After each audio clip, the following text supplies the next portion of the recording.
What's going on, everyone? Welcome to Halloween Horror 3 and welcome to day 17. And for day 17, I figured I would review the 4K release of A Nightmare on Elm Street, which I just got done watching probably, an hour ago. And what can I say about this? I gotta say, this looks really, really good, but it's not perfect. There are scenes that really don't look all that great, and mind you, I did watch the extended cut or the uncut version, whatever you want to call it. There are some scenes that do stand out. By all means, no film's gonna look perfect, and this did not take away from the film. The film, it definitely has been cleaned. I didn't really see a whole lot of green, which is interesting because there are movies that have come out in the 80s that have 4K releases and they are heavily green. Not enough to take you away from the movie, but it's weird how certain films look grainy while others don't. This I thought looked really good. The detail when it comes to just everything, this is a early, close to mid 80s horror film. So, just the detail on the clothing and the classroom and things like that, they really stand out. I feel like the colors really give some great texture and detail to what you're watching. The sound on this is fantastic. Mind you, if you have a surround sound, you're going to probably get a better experience. I'm just going by what I've experienced with this. But all in all, the picture quality, and the sound quality, I thought were great. Other than those little minor flaws, I think this looks really good. Um, there are comparison videos, and yes, it is definitely a step up compared to the Blu-ray.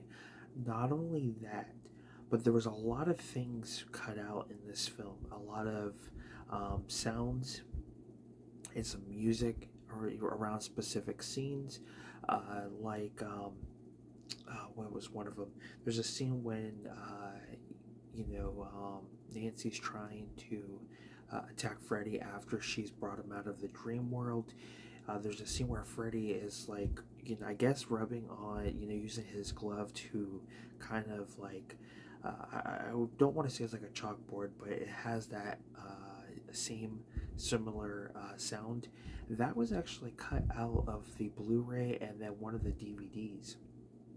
So that was added back in. There's a scene where one of the friends in the jail cell, who is, everybody's looking at him to be the one that took out Tina. When the bed sheet was going around him, around his neck, there's a score, like a creepy, eerie score that plays during that, which was taken out. That was added back in. Spoiler alert: at the end, when kind of leaves off, for the potential sequel.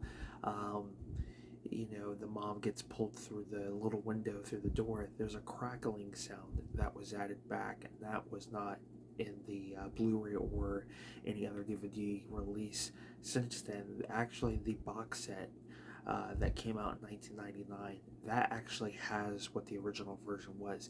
So after that, all the other video releases we got, a lot of it was taken out. There's a scene with Johnny Depp, and one of those scenes is when he's in it, just kind of relaxed on his bed. His mom walks in and he takes his headphones off. Well, in this, they put the music back in so you could hear it coming from his headphones. That was taken out from the Blu-ray and the other DVD releases, so that was added back in, and I thought that was really great.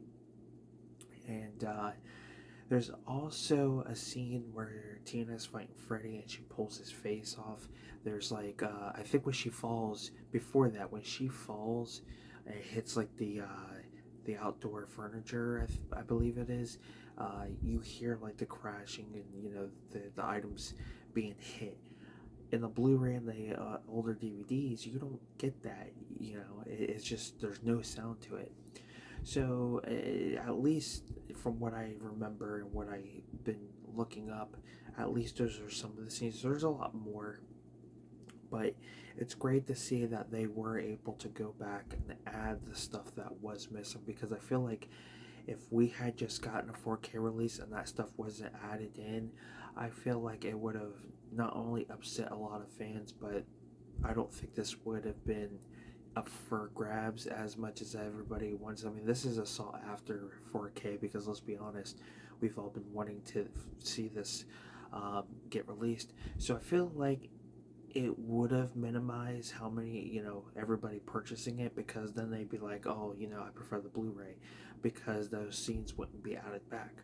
But now that the not the scenes, but the sound effects and some of the audio when it comes to like the score and stuff and music, everything I just talked about the stuff that was edited out with the other releases, it's great to see that come back into play.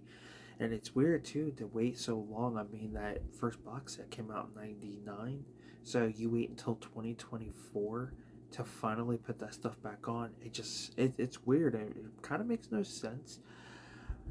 But all in all, I thought the Nightmare on Elm Street 4K was a really good transfer. Other than, like I said, other than the minor flaws, I think you're going to enjoy the experience with this. There are scenes that stand out more than others, but I just really like the amount of detail that you get, especially in the bathroom.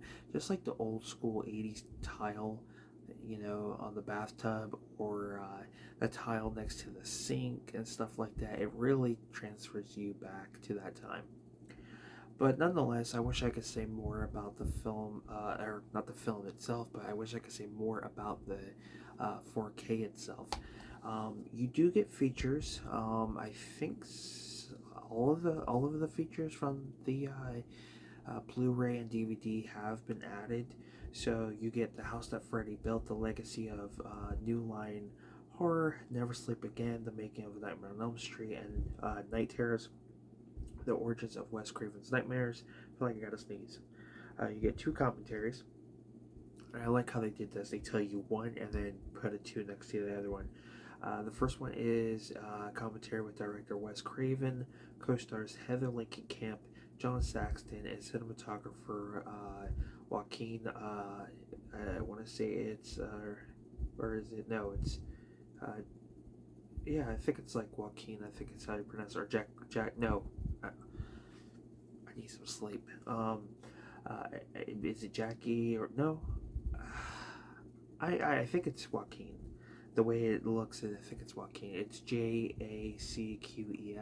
Is it Jaquez or something like that, or Joaquin? I don't know at this point. Um, and then the other one is Wes Craven, co-stars Robert Englund, Heather Langenkamp, Ronnie Blakely, which is the mother, and then we have producer Robert Shea, and we have co-star Sarah Risher. Robert Shea is actually the brother, I believe the older brother to Lin Shaye. Lin Shaye is well known for a lot of horror films. She's, I believe, in the Insidious movies. She is also in Detroit Rock City. She's the mom. She's the teacher in this. And she still looks the same. Yeah, maybe a little younger, but she still looks the same, and she still looks good. But it's cool to see her. I didn't even realize she was in this until I was reading an article of all the horror films she has done. So yeah, that was really cool. Not only that, but the actor who voiced Roger Rabbit is in this. He is actually the doctor at the facility for the sleep disorder. So 2 well recognizable faces that a lot of us maybe have not noticed that they were in this. But yeah, it was really cool. And to find out that Lin Shaye's brother is in this, and has had some part of work in this, is pretty cool. I mean, it's kind of similar to like almost like Child's Play, where the actress who plays the mother actually met her husband on the set. He was one of the guys who, I think worked on. I don't know if he like worked on the doll itself, or he was some dealing with the cameras or something like that. But yeah, so it just shows that if you're gonna get into acting, go with the horror genre. Um, but yeah, I thought that was pretty cool. And then you get Ready Freddy, Focus Point, see alternate takes, and learn filmmaking secrets behind the nightmare by jumping to video highlights while watching the movie. And then you get both the theatrical and the uncut version. So, yeah, wish I could say more. By now, I'm sure a lot of you guys have already picked this up and watched it, and a lot of other YouTubers have covered this, but we all have our own opinions, so we all are going to give you guys our opinion on it. But yeah, I thought it was great, and I cannot wait to see what happens with the sequels. I'm looking forward to that for sure. But thank you guys so much for tuning in. Definitely give this video a like if you enjoyed it, comment down below, subscribe to the channel if you haven't, check out my eBay store, link will be down in the description. But I am excited for next year because I'm sure we will be getting the other films, which I'm hoping I will be able to get the other films because I know they're going to look really, really good. Especially Wes Craven's New Nightmare. I think that's probably one of, I would say, the top, Nightmare on Elm Street movies I want to see on the 4K format. Like the most desired ones for me are going to be Dream Warriors and New Nightmare. Those are really the two that are going to stand out for me. But yeah, I wish I could say more. Um, but you guys take care, and I will see you guys pretty soon. So, with that being said, have a good one. Peace.